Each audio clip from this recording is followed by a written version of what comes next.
في رجالة بتقول أنا ربي مراتي بالضرب. هو ربنا قال كده؟ هو ده اسمه تربية ولا ظلم؟ ربنا عمره ما قال اضربها علشان تحترمك. ربنا قال وجعل بينكم مودة ورحمة. الضربة مش بس على وش ست، الضربة بتكسر طفل جواه خوف، وبتكسر بيت كان ممكن يعيش بالحب.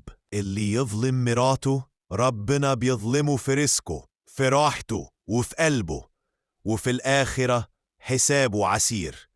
لأن النبي عليه الصلاة والسلام قال استوصوا بالنساء خيرا فإنهن عوان عندكم، يعني أمانة مش عبدة. الرجولة مش في الصوت العالي، الرجولة في الكلمة الطيبة. واللي بيحب مراته عمره ما يرفع إيده عليها.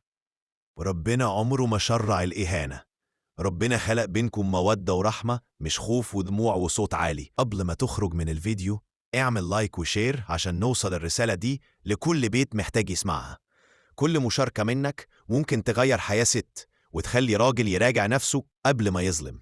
وسجولي رأيكم في الكومنت. هل شايف ان الراجل اللي يمد ايده على مراته يستحق يتقال عليه راجل؟